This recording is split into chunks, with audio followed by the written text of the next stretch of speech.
Research critique on gain-controlled broadband tunability in self-mode locked thulium-doped fiber laser. Introduction.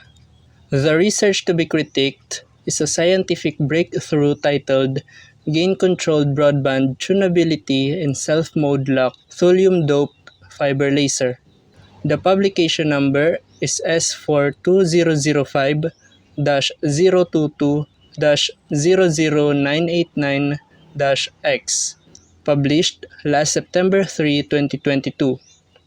The researchers are Kirst D., Bednyakova A., Varak P., Hunzatko P., Kadir B., Robin T., Fotiadi A., Peterka P., and Shershneva M. According to the abstract of the research, the study aims to enhance self-driven, mode-locking, and broadband wavelength tunability to expand the scope of their application with the help of thulium-doped fiber to serve three functions in the cavity: laser gain, saturable absorber, and tunability element by adjusting its excitation level. This research critique will concentrate on the effectiveness of the thulium doping application in the system. The self-mode locked TM-doped fiber laser presented experimental and numerical studies with varied feedback that show that the central wavelength may be tuned broadly. The findings of the numerical simulation support the experiment well and show the same tunability range. The fluctuation of the gain excitation level has been confirmed by both investigations by modifying cavity feedback to serve as the main mechanism governing the ultra-short pulse spectrum's tunability. Summary: gain, also known as amplification, occurs when a medium transfers some of its energy to the electromagnetic radiation it emits, increasing the optical power as a result, while the ability to tune something, particularly an electrical instrument or equipment, is known as tunability. Turnkey ultrafast fiber laser solutions that are versatile, tunable, and highly integrated are in high demand to support the rapid advancement of emerging technological platforms toward handheld equipment. However, the shortcomings and limitations of a few key components that display saturable absorption and wavelength tunability behavior are the fundamental obstacles to the creation of such devices. Generally, the laser system that is being demonstrated presents a simple and convenient method for an ultra-fast generation that may be applied to different fiber laser operation wavelengths. By modulating the cavity feedback, the researchers demonstrate numerically and experimentally a very stable sub-picosecond pulse production. The highest output energy in solitons is made possible by the maximum laser efficiency, which equates to a positive increase of 25% in cavity feedback. Critical evaluation.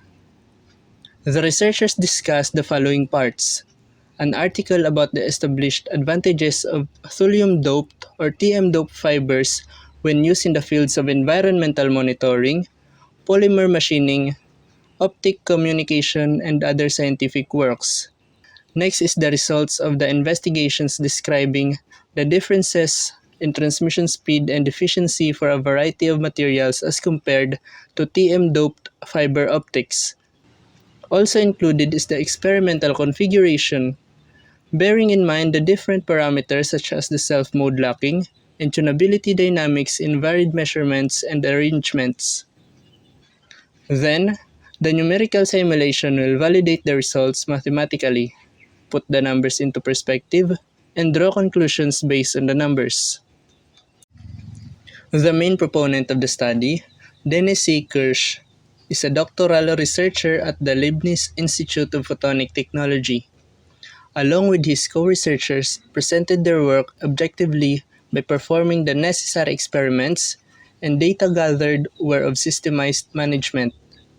With regards to the topic, its goal to upgrade laser gain, saturable absorber, and tunability through TM doping was accomplished, and with astounding results, as shown by the positive increase of 25% in cavity feedback. Likewise, The way they presented their purpose through step-by-step accounts successfully keeps the readers on track with the developments as the study progresses.